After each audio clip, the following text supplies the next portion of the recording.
আপনি নিজে ঠিক হয়ে যান, দুনিয়া এমনি ঠিক হয়ে যাবে। নিজে ঠিক তো দুনিয়া ঠিক। নিজেকে শুধরান। অন্যের দোষ দেখে তো আমার লাভ নাই। ও কি করছে এটা ও জবাব দিবে। আমি কি করেছি আল্লাহর সুপ্রিম কোর্টের কাঠ ধরায় সেদিন আমাকে জবাব দিতে হবে। চিল্লায় বলো ঠিক কিনা? একটু বসেন, একটু ভাবেন যে আমাকে চলে যেতে হবে, চলে যেতে হবে। এই কোলাহল, এই ব্যস্ততা, এগুলো থাকবে, থাকবো না আমি। সাইয়েদনা ওমর ফারুক বলেছেন, মুতু ক্বাবলা আন তামুতু, মরার আগে একবার মরো। হাসিবু ক্বাবলা আন তুহাসাবু আলাইকুম, তোমার হিসাব নেওয়ার আগে তুমি একবার নিজের হিসাবটা করো না। রাগ কমানোর দোয়া, সহিহ হাদিস। ওই সাহাবী যদি এই বাক্যটা পড়ে তার রাগ কমে যাবে। বাক্যটা হচ্ছে আউযু বিল্লাহি মিনাশ শাইতানির রাজীম, বিতাড়িত শয়তানের কাছ থেকে আল্লাহর কাছে পানাহ চাচ্ছি, প্রোটেকশন চাচ্ছি। বলতে দেরি, রাগ থামতে দেরি হবে। আল্লাহর দিকে তাকিয়ে জুমা মুবারক না লিখে আল্লাহুম্মা সাল্লি আলা মুহাম্মদ নিজে একবার পড়ে লিখে দিয়ে দেন না পোস্ট করে। যেই দেখুক পড়ুক, ও পড়বে, ওর উপরে রহমত নাজিল হবে, গুনাহ ক্ষমা হবে, ওর মর্যাদা বৃদ্ধি হবে। ওর যতটা গুনাহ ক্ষমা হবে, যতটা রহমত নাজিল হবে, যতটা মর্যাদা বৃদ্ধি পাবে, অতটা সেম সেম আপনার দিকেও চলে আসবে ওর ভাগ থেকে। নিজেরটাও পেলেন, ওর ভাগেরও সমান সমান পেলেন। একটা কাপড় ধুতে 1 বালতি পানি লাগে, কিন্তু জীবনের সমস্ত গুনাহ ধুয়ে ফেলতে চোখের 1 ফোঁটা পানি যথেষ্ট। একবার, খালি একবার যদি তওবা করে ফিরে আসি, আল্লাহ পাক দুনিয়াও দিবে ইনশাআল্লাহ, আখিরাতও দিবে ইনশাআল্লাহ। এমনকি জায়নামাজের মধ্যে এখন কাবা ঘরের ছবি আছে না নাই? আছে না? কি মুসলমান আমরা নিজের কাবারে নিজে লাথি মারি নামাজের আগে। মনের অজান্তে নিজের কাবাকে নিজে লাথি মারছি। এরকম জায়নামাজ ব্যবহার করা নিষেধ। চিল্লায় বলেন ঠিক কিনা? সাদা ফ্রেশ জায়নামাজ বাজারজাত করেন। আপনাদের সিদ্ধান্তই ওনাদের ব্যবসা বয়কট হয়ে যাবে। আপনারা যদি এখন থেকে মসজিদের মিনারা আর কাবা ঘরের যে প্রতিকৃতি বা ছবি, এরকম ছবি সম্বলিত জায়নামাজ কিনা বন্ধ করে দেন, এদের মার্কেট থাকবে। কথা বলেন। কালকে থেকে আমরা জায়নামাজ কেনার সময় ফ্রেশ জায়নামাজ কিনব। কোন মসজিদ, কোন মিনার, আমাদের কাবা ঘরের ছবি সম্বলিত কোন জায়নামাজ কিনা যাবে? আওয়াজ করে বলেন যাবে? যাবে না। এগুলো হচ্ছে মসজিদের আদাব।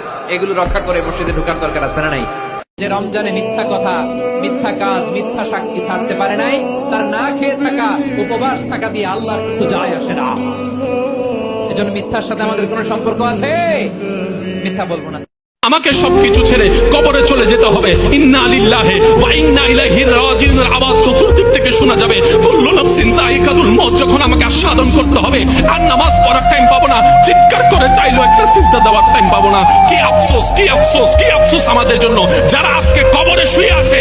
তারা রবের কাছে ফরিয়াদ করছে, মওলা একটা সুযোগ দাও, দুনিয়াতে গিয়ে একটা নামাজ পড়ে আসি, একটা সিজদা দিয়ে আসি। কবরবাসী চিৎকার করে রবকে বলে, মওলা ভুল করেছি, ভুল করেছি, ভুল করেছি, একটা সুযোগ দাও। আবার দুনিয়ায় যাব, মওলা হাজার ব্যবসা থাকুক আমি নামাজ ছাড়বো না, হাজার চাকরি থাকুক আমি নামাজ ছাড়বো না। মওলা একটা সুযোগ দাও, একটা সুযোগ দাও, একটা সুযোগ দাও। মাটির নিচে যারা আছে তারা বলছে, আর মাটির উপর যারা আছে তারা বলছে, ভাই নামাজ তো পড়তে হয়। একজনে বলে যে কিভাবে আসবো, আমার প্যান্ট তো ঠিক নাই, আমার প্যান্ট তো ঠিক নাই, আমার পোশাক তো পাক নাই, আমার কাপড় তো পাক নাই। রোজাদারের দোয়া ফেরত দেওয়া হয় না। দোয়া কবুল হওয়ার অন্যতম একটা অস্ত্র হচ্ছে রোজা রেখে দোয়া করা। কেমন করে ফেরত দিবে? আল্লাহর জন্য আমরা না খেয়ে আসি, তাই না? আল্লাহ পাকের মায়া হবে না, দয়া হবে না? আমার বান্দা না খেয়ে আছে, আমার বান্দা পানি ত্যাগ করছে, আমার বান্দা স্ত্রী সহবাস ত্যাগ করছে, হালালগুলো ছেড়ে দিয়েছে আমার জন্য। আমি কেন তার দোয়া? অবশ্যই আল্লাহ পাক উপযুক্ত মনে করলে দোয়া কবুল করবেনই করবেন ইনশাআল্লাহ। 5 ওয়াক্ত নামাজ ইনশাআল্লাহ এই রমজানে জামাতের সাথে পড়ব, বলেন ইনশাআল্লাহ। সবাই বলেন। যুবক ভাই আপনারা বলেন না ভাই? নিয়ত তো করেন দোস্ত, নিয়ত তো করেন। নিয়ত করছেন তো ইনশাআল্লাহ? শুধু নওজোয়ানরা হাত উঠান। ইফতারি সামনে রেখে দোয়া কবুল হয়, বিশ্বাস হয়? কি সামনে রেখে? সামনে ইফতারি। বসে থাকে আমরা তৃষ্ণায় সারাটা দিন, ছাতি ফেটে যায়। আল্লাহ দেখে, দেখতে দেখতে আল্লাহর একটা সফট কর্নার তৈরি হয়। এটাই সুযোগ কাজে লাগানোর, ঠিক কিনা? মুমিন যোগ্য যে কোপ মারে, সময় মতো কাজ করে, ঠিক কিনা? আল্লাহ তখন ফেরেশতাদেরকে জিজ্ঞেস করে, এই ঘটনা কি? খায় না যে? খায় না কেন? আল্লাহ রোজা রাখছে। এগুলো কি? রো আফজা, পেঁয়াজ, আলুর চপ, বেগুনি, মুরগির রান। খায় না। খায় না কেন? ওরা যে ক্ষুধার্ত, আল্লাহ আপনার ভয়ে। তাই কি চায়? আল্লাহ আপনার কাছে ক্ষমা চায়, ক্ষমা চায়। আল্লাহ রহমতের দরিয়ায় জোশ খেলে যায়।